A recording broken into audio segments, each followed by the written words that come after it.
ಎಲ್ಲರಿಗೂ ನನ್ನ ನಮಸ್ಕಾರಗಳು. ನನ್ನ ಹೆಸರು ಅಸ್ಮಿತಾ ಆರ್. ನಾನು ಶ್ರೀ ಜ್ಞಾನಾಕ್ಷಿ ವಿದ್ಯಾನಿಕೇತನ ಶಾಲೆಯಲ್ಲಿ 2ನೇ ತರಗತಿಯಲ್ಲಿ ಓದುತ್ತಿದ್ದೇನೆ. ಯೋಗ ಎಂಬ ಪದವು ಸಂಸ್ಕೃತ ಭಾಷೆಯಿಂದ ಬಂದಿದೆ. ಈ ಯೋಗ ವಿದ್ಯೆ ಬಂದಿದ್ದು ಪತಂಜಲಿ ಮಹರ್ಷಿಯಿಂದ. ಭಾರತದ ಅತಿ ಪುರಾತನವಾದ ಈ ಯೋಗವು ವಯಸ್ಸಿನ ಭೇದವಿಲ್ಲದೆ ಎಲ್ಲರಿಗೂ ಆರೋಗ್ಯ ಮತ್ತು ನೆಮ್ಮದಿಯನ್ನು ಕೊಡುತ್ತದೆ. ಅತ್ಯಂತ ಉಪಯುಕ್ತವಾದ ಈ ಯೋಗವು ಮನಸ್ಸು, ಇಂದ್ರಿಯ ಹಾಗೂ ಶರೀರವನ್ನು ಹತೋಟಿಗೆ ತರುತ್ತದೆ.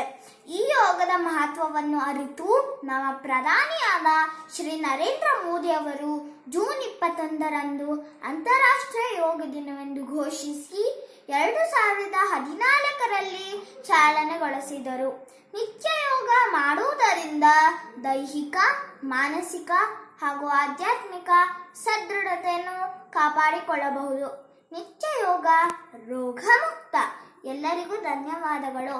ಜೈ ಹಿಂದ್, ಜೈ ಕರ್ನಾಟಕ.